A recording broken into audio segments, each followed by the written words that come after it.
Edgar Lungu has destroyed the country through excess borrowing. People are not taking it seriously. And you are taking it lightly as Zambians. But I can rest assure you that by the time 2021 comes,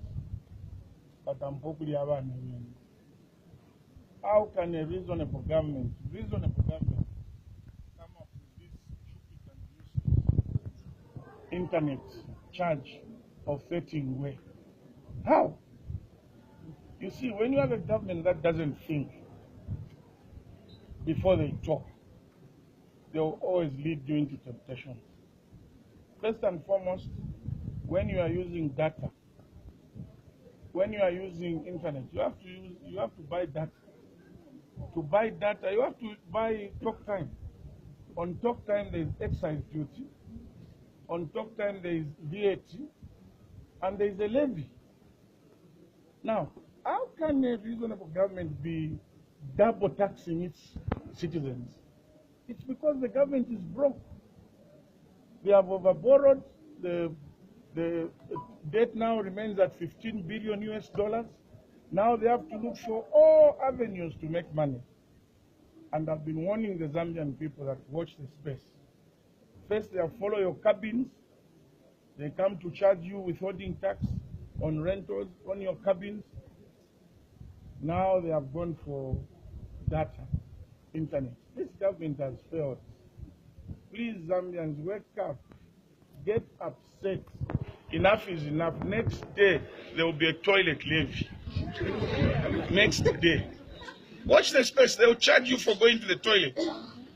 Because you can't have such a reasonable government which came into office on the basis of lower taxes. But they are just increasing taxes. You have toll tax. You have withholding tax. You have cement tax, cement levy. Can't you see that the country is going into a situation where the poor will now become poorer?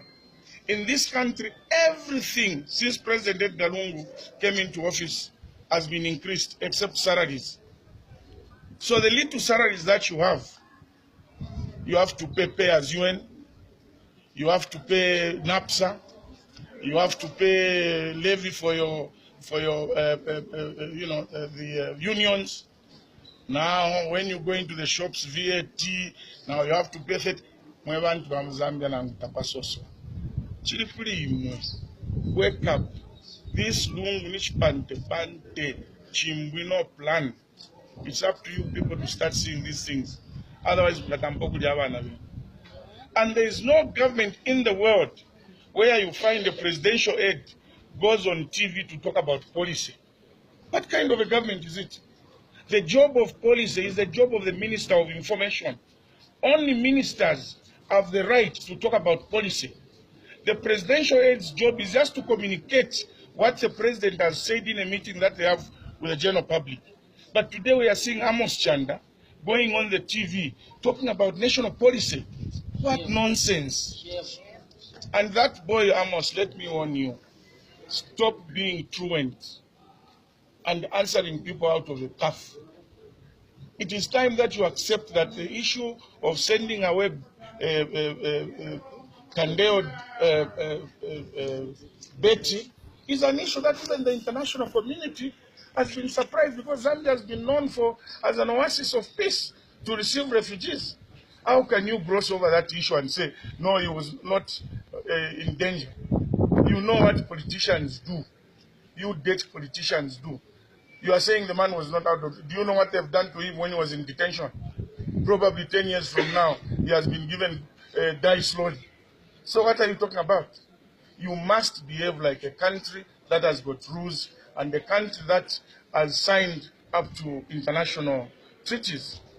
Receiving of refugees is an international law that must be respected. Number because corruption